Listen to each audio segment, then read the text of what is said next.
60 last night in 17 rebounds in a win versus the Spurs, 32 alone, and the quietly won 8 of their last 9. Meanwhile, after trailing by as many as 19, the Nuggets defeated the Sixers 114-110. Jokic recorded 22 points, 13 rebounds, 8 assists in the victory. Joel Embiid led all scorers with 34, 9, and 4, while James Harden added 24, 9, and 11 in the losing effort. The Nuggets improved to 41 and 28 on the season. Jokic caught up with a familiar face after the game. Please check this out. The MVP race is getting hot, it's getting tight. You continue to show up and put up spectacular numbers. Are you thinking about that one tonight when you play against a guy like Joel Embiid? No, to be honest, I just talked to Joel, and we have the same comment sentence. As long as the big man wins, we're going to be fine. That's my girl. Range all day, asking excellent questions. There she is. Swagoo back here with us. Good to see you. I will start with you, Monica. Who is the MVP?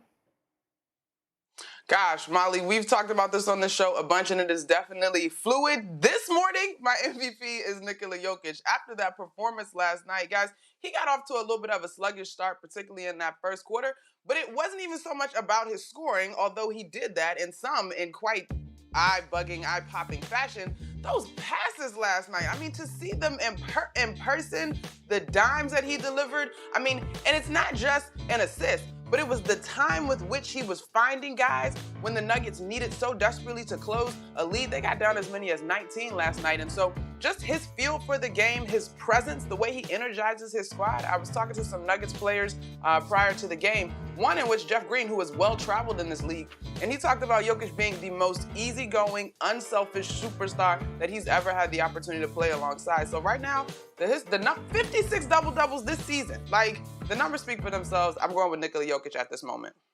Okay. Marcus, show me your versatility. You can hoop. Tell us. Who you got? I'm going Joel. I'm going Joel because I think Joel can get a bucket anytime in a basketball game. And look, Jokic and the way he passes the basketball changes the dynamic when we have this conversation because they're not asked to do the same thing.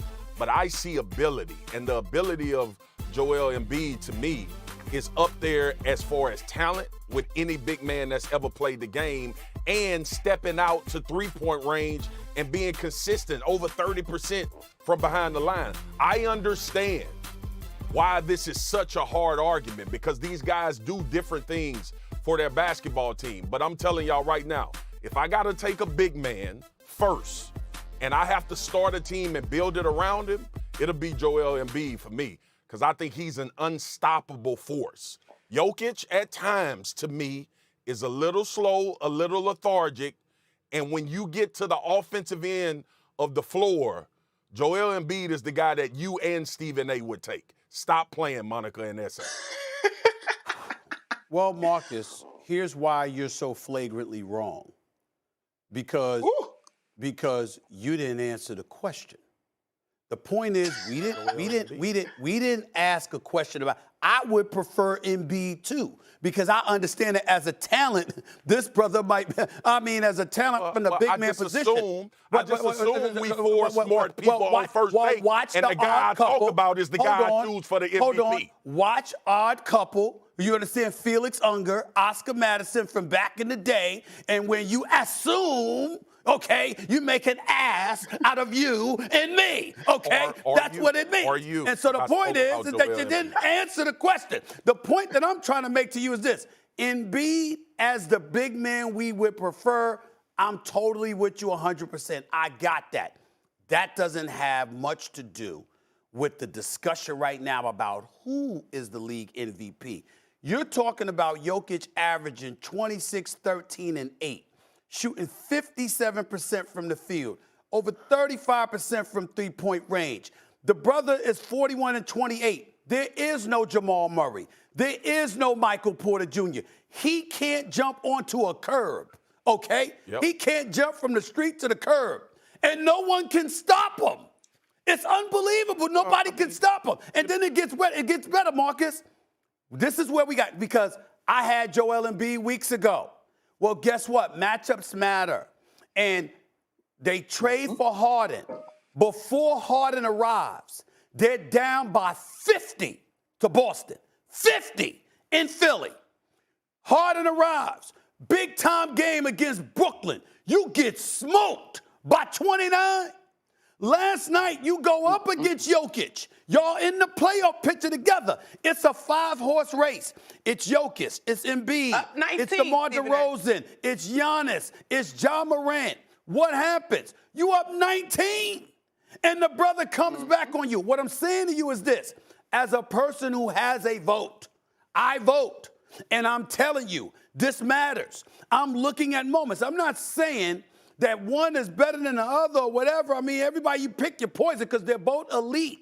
But when you're talking about a stretch run with the playoffs down the pike, and you got an opportunity in these big moments, you are Joel Embiid, and you don't get it done, I got to hold that against you for the MVP vote. I'm not saying you ain't a superstar. I'm not saying you're not big time. I'm not saying I don't love you. I'm saying I can't give it to you over Jokic when Jokic closes the deal in these big games and you haven't.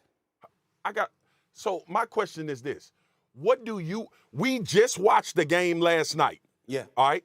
What do you disseminate between both of these guys we talking about MVP? Holland was the best player for Denver last night. So let me just answer your question since I didn't answer the question. Joel Embiid would be my MVP. That's the answer. I thought going off for 3 minutes talking about him would clearly show you that Joel Embiid was my MVP and the guy out of these two. But ultimately, I understand what you're saying, S.A. I 100% agree. But before James Harden got there, who was leading in the MVP voting?